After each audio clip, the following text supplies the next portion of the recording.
दुनिया में 10 डायनासोर थे। एक शब्द में कहें तो उन्होंने समुद्र पर राज किया, लेकिन आप में से कई लोग शायद आज तक उनके बारे में कुछ नहीं जानते होंगे। तो नमस्कार दोस्तों, कैसे हैं आप सब। हम हाजिर हैं एक नए वीडियो के साथ। आज हम बात करने जा रहे हैं पानी में रहने के बारे में 10 डायनासोरों के नाम और वे कैसे रहते थे।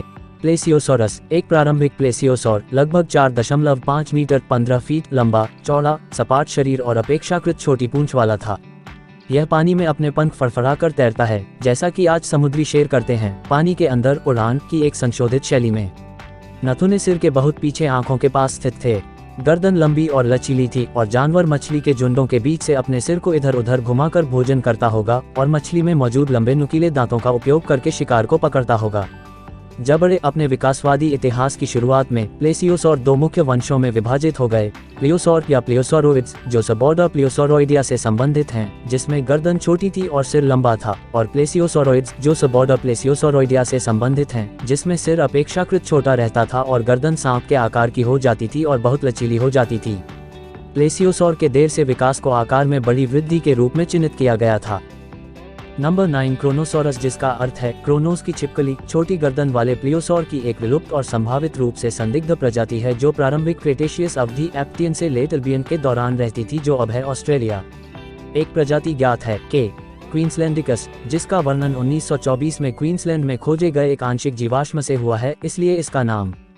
पारंपरिक रूप से जीनस के लिए जिम्मेदार अन्य दुर्लभ जीवाश्मों से संकेत मिलता है कि जानवर की लंबाई 10 मीटर 33 फीट के करीब होनी चाहिए थी। इस टैक्सोन की प्रासंगिकता होलोटाइप की खंडित प्रकृति के कारण समस्याग्रस्त है, जो आंशिक अनिवार्य सिम्फिसिस है।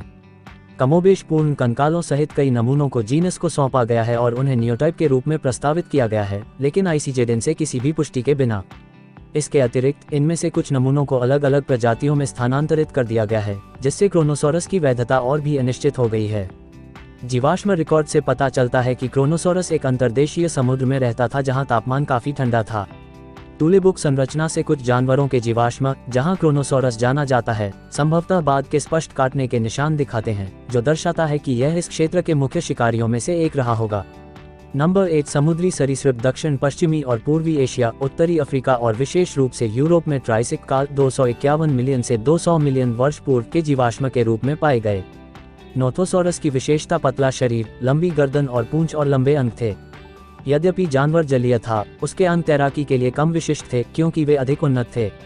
पिस्टोसौर, प्लियोसोरिड्स और प्लेसियोसोरिड्स जैसे सौरोप्ट्रीजियन। नोथोसौर में तालु बंद कर दिया गया था, वायुमार्ग को भोजन मार्ग से अलग कर दिया गया था। अनुकूलन जो पानी में रहते हुए भोजन करने में सहायता करता है। खोपड़ी लंबी और चपटी थी और बड़े खुले स्थान थे। जबड़े के किनारों पर असंख्य नुकीले दांत मौजूद थे। नोथोसोरस अपने शरीर को लहराकर और अपने अंगों के साथ तैरकर पानी में चला गया। अन्य सौरोप्ट्रीजियंस की तरह नोथोसोरस स्थलीय सरीसृपों से विकसित हुआ जो दूर से छिपकलियों से संबंधित थे। और नंबर 7 स्टाइक्सोसोरस समुद्री की एक प्रजाति है। विकास 2 में सरीसृप। इसकी उत्पत्ति लेट क्रेटेशियस उत्तरी अमेरिका से हुई। ये लेट क्रेटेशियस पैक डीएलसी का हिस्सा है। इसकी एक गर्दन होती है जो इसके वास्तविक शरीर की लंबाई के आधे से अधिक तक फैली होती है।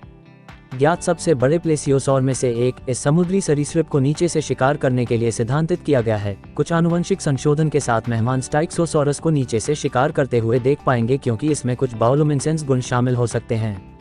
अपने साथी प्लेसियोसोर की तरह स्टाइक्सोसोरस ने अपने फिसलन भरे शिकार को पचाने के लिए पत्थरों को निगल लिया। इसके दांत अपने शिकार के मांस को चीरने के लिए नहीं बने थे, इसलिए स्टाइक्सोसोरस के पेट में मौजूद पत्थर भोजन को पचा देते थे। स्टाइक्सोसोरस लेट क्रेटेशियस काल का एक मांसाहारी प्लेसियोसा है जो लंबाई में 11 मीटर तक बढ़ सकता है और मछली, स्क्विड और अन्य समुद्री जीवन को खाता है। इस प्रजाति के दांत बहुत तेज और शक्तिशाली जबड़ा है, जो इसे अपने समय के सबसे कुशल शिकारियों में से एक बनाता है।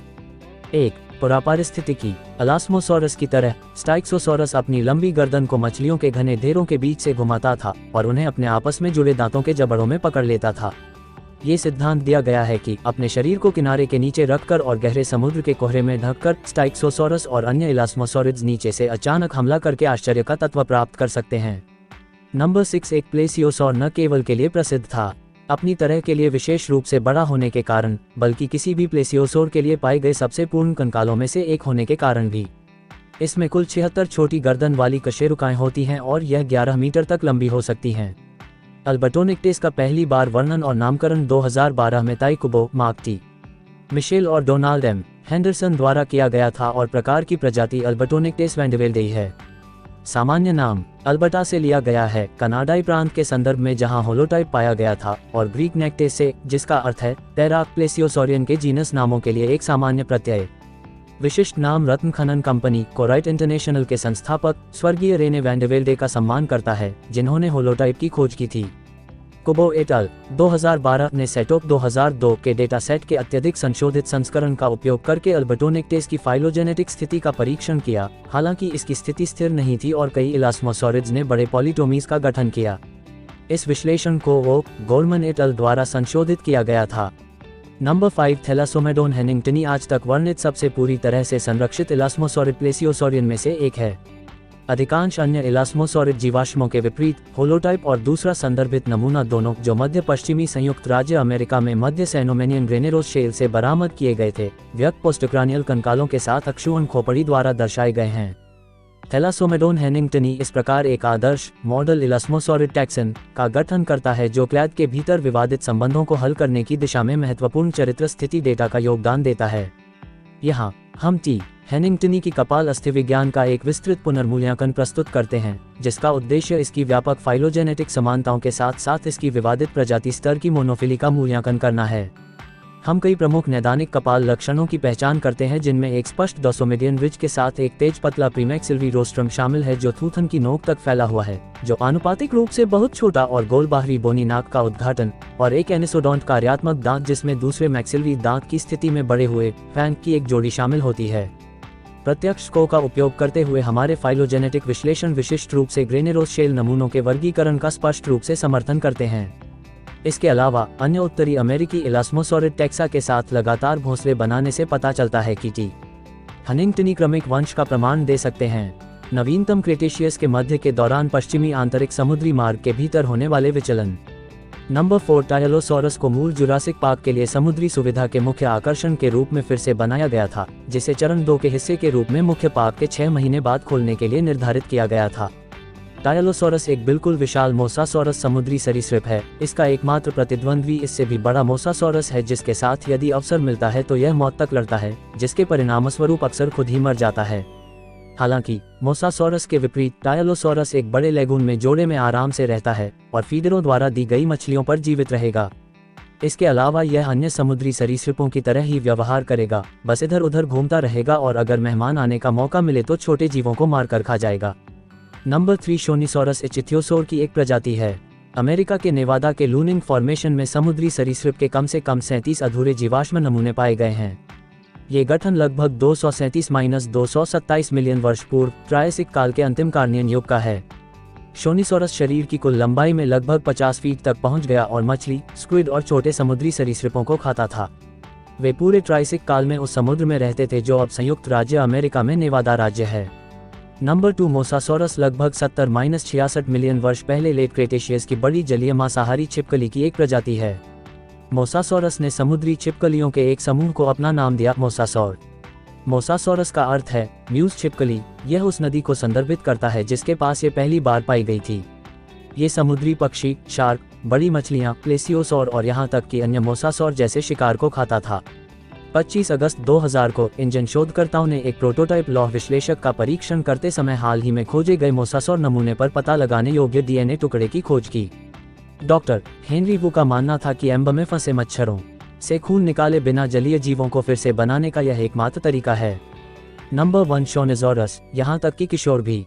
शास्तासोरस में पूरी तरह से दांतों का अभाव था। थूथन खोपड़ी की हड्डियों की एक अनूठी व्यवस्था के माध्यम से अत्यधिक संकुचित था। लगभग सभी अन्य सरीसृपों के विपरीत नाक की हड्डी, जो आमतौर पर खोपड़ी के मध्य भाग का निर्माण करती है, थूथन की बिल्कुल नोक तक विस्तारित होती है और थूथन की सभी हड्डियां अचानक बिंदुओं पर पतली हो जाती हैं। शास्तासोरस को पारंपरिक रूप से पृष्ठीय पंख के साथ भी चित्रित किया गया था। यह विशेषता अधिक उन्नत इचिथियोसौर में पाई जाती है। हालांकि अन्य शास्तासोरिड्स में पृष्ठीय पंखों की कमी होने की संभावना है और किसी भी प्रजाति में ऐसे पंख की उपस्थिति का समर्थन करने के लिए कोई सबूत नहीं है। पूंछ का ऊपरी भाग भी संभवतः बाद की प्रजातियों में पाई गई शार्क जैसी पूंछों की तुलना में बहुत कम विकसित था। अगर आपको वीडियो पसंद आए तो वीडियो को लाइक करें और चैनल को सब्सक्राइब करें और साइड में नोटिफिकेशन बेल को ऑल पर सेट कर दें। हम रोजाना ऐसे वीडियो अपलोड करते हैं।